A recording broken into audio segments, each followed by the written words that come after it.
Selam, ben öğretmen Zeynep. Bugünkü dersimiz sınıf 3.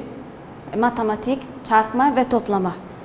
Gelin bakalım çarpma ve toplama nedir? Eğer ben bir şeyi çarptığım zaman ilk önce toplaması gerekiyor. Mesela burada bir örnek veriyorum. Ayşe'nin 5 sandık elması var. Tamam. Şimdi Ayşe'nin 5 sandık elması var. 5 sandık yapıyorum. 1, 2, 3, 4, 5. Kaç sandık elması var? 5 sandık. Kaç sandık burada yaptık resmini? 1, 2, 3, 4, 5. Tamam. Şimdi her sandıkta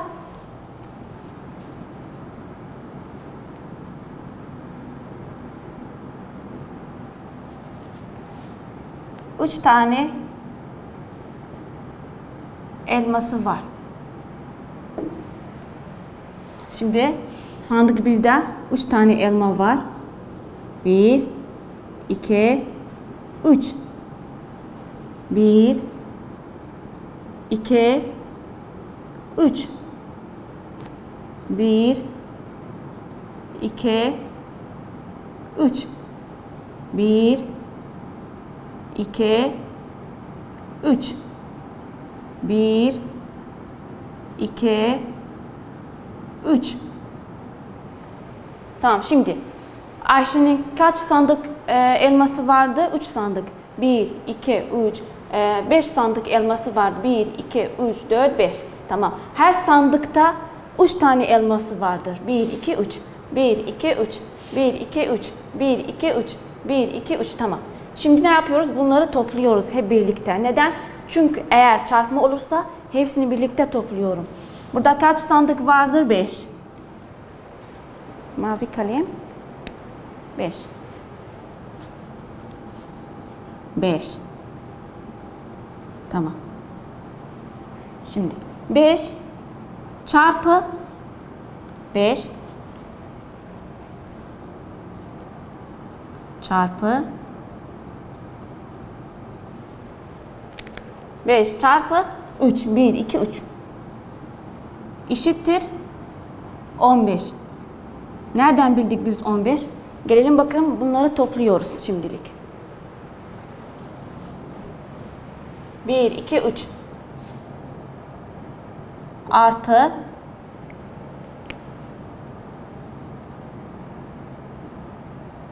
tamam 1. İkinci sandıkta kaç elma var? 3. Artı. Üçüncü sandıkta kaç elma var? 1, 2, 3. Tamam. Artı. Dördüncü sandıkta kaç elma var? 3. Artı.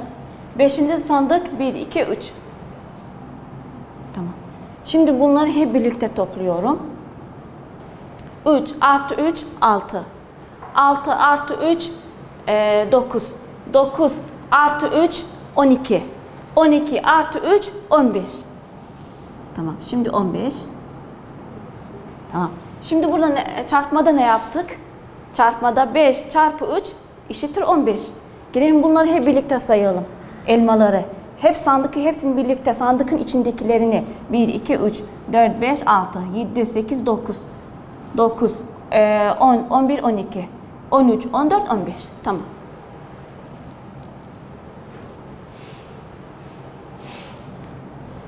Şimdi unutmayın.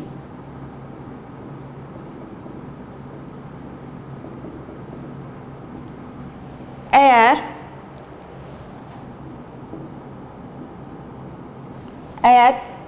bir sayıyı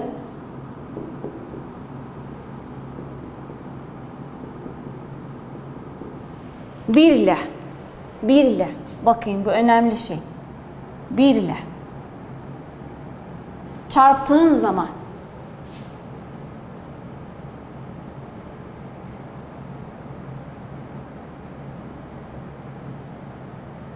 zaman çarpının 1 ile çarptığın zaman 1 ile çarptığın zaman çarpının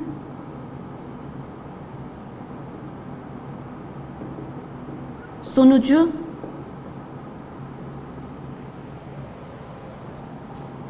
aynı sayıyı değişmez. Tamam. Şimdi gelin buna örnek verelim. Mesela eğer bir sayıyı, mesela sayı 3. Tamam. Bir sayıyı 1 ile bir sayıyı 1 ile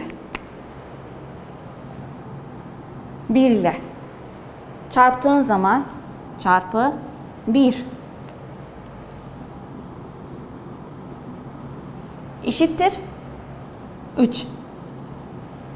Aynı sayıyı, sonuç aynı sayı değişmez. Aynı sayı olur ama değişmez. Mesela 2 çarpı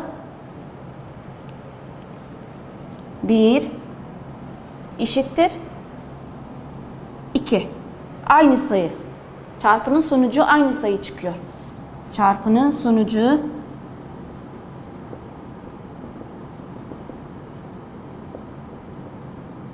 aynı sayı. Değişmez. Aynı sayı. Bakın.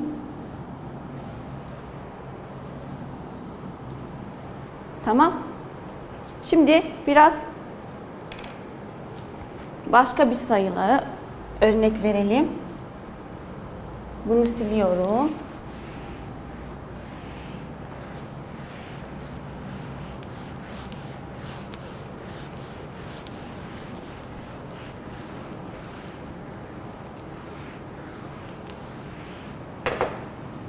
Tamam. Unutmayın bir daha. Ama bu sefer sıfırla birlikte.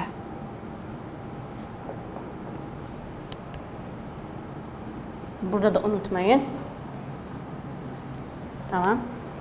Şimdi eğer bir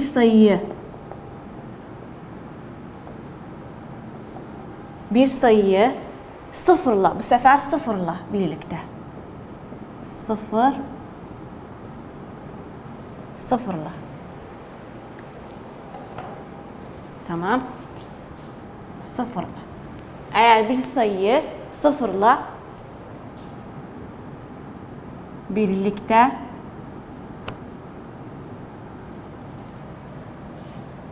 çarptığın zaman çarpının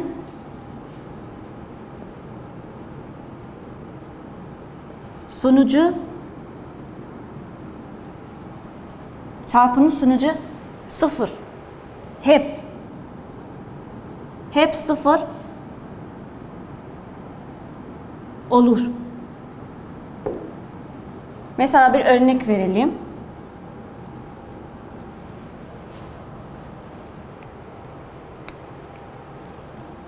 Üç çarpı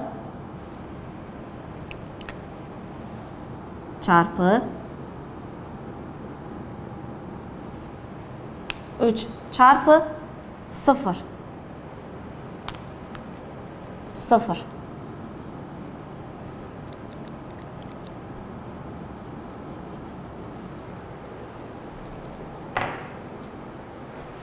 Sıfır eşittir 0. Hep 0. Sonucu hep 0 olur. Hep 0. Değişmez. Mesela 2 çarpı 0 eşittir 0. Eşittir. Bunun manası ne? Eğer bir sayıyı sıfırla birlikte çarptığın zaman, mesela bir sayı 3. örnek çarpı 0. Birlikte çarpının sonucu hep 0 olur. Değişmez. Hep 0 olur. Değişmez. Tamam. Şimdi biraz soru çözelim. Öğrenci kitabında. Mesela burada bunu sileyim.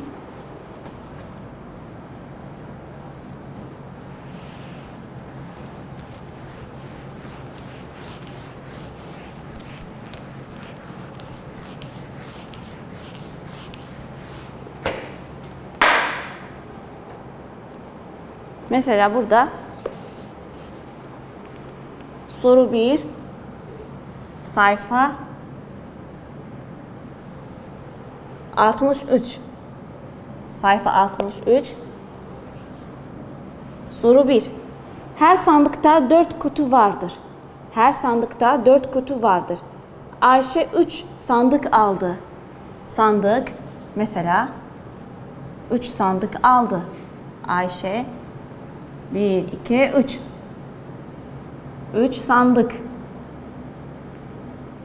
Tamam. Kaç sandık var burada? 3 sandık. Her sandıkta 4 kutu vardır. Her sandıkta 4 kutu vardır. Tamam. Kutu. Bunlar kutu.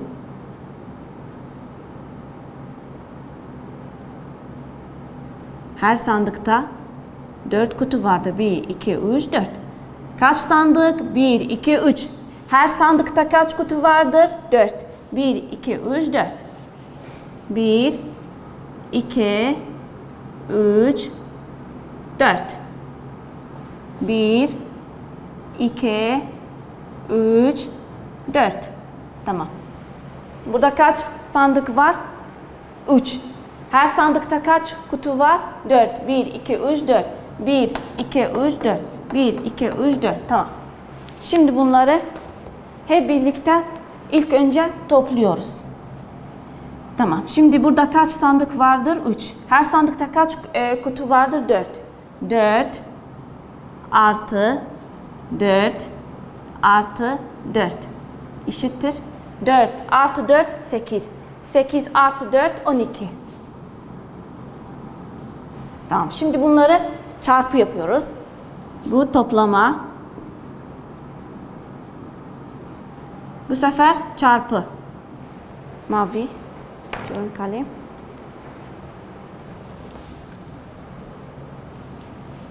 Tamam. Çarpı.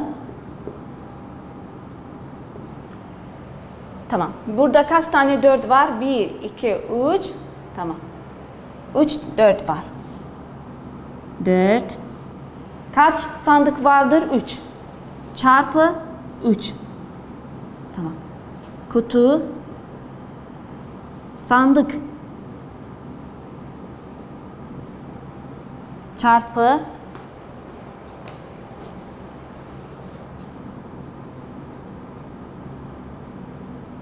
Eşittir. 4 çarpı 3 eşittir 12. 4 her sandıkta 3 sandıkımız vardı. Her sandıkta 4 kutu vardır. 4 çarpı 3 eşittir 12. Yani 4 kere 3 yazıyoruz. 1 2 3 1 2 3 1 2 3 4 artı 4 artı 4 kaç yapıyor toplam? 12. Burada biz bunu öğrendik. Bir şeyi çarptığın zaman ilk önce toplamanız gerek. Çarpma. Neye gerek var? Toplamaya. Bunu unutmayın. Tamam. Şimdi bir başka sorun çözüyorum sizler için. Soru 3. Burada kaç tane portakal var? 1, 2, 3, 4, 5, 6. Tamam. 1, 2, 3, 4, 5, 6. Kaç tane sandık var? 1, 2. Her sandıkta kaç tane portakal var? 6. Şimdi burada ne yapıyoruz? Soru. Üçüncü soru. Tamam. Burada kaç tane sandık var? 2. 2. Çarpı kaç tane portakal var her sandıkta? 1, 2, 3, 4, 5, 6. Tamam. Eşittir 12. Bunu nereden öğrendik? Şimdi kaç tane sandık vardır? 2. 1, 2. Kaç tane portakal var içinde? 6. 1, 2, 3, 4, 5, 6. 1, 2, 3, 4, 5, 6.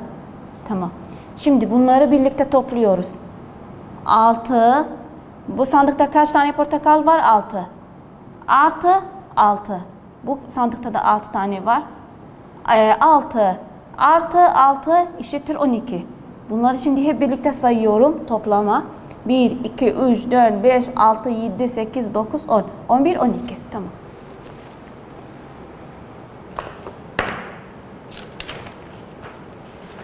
Teşekkürler. Bu dersin sonuna geldik.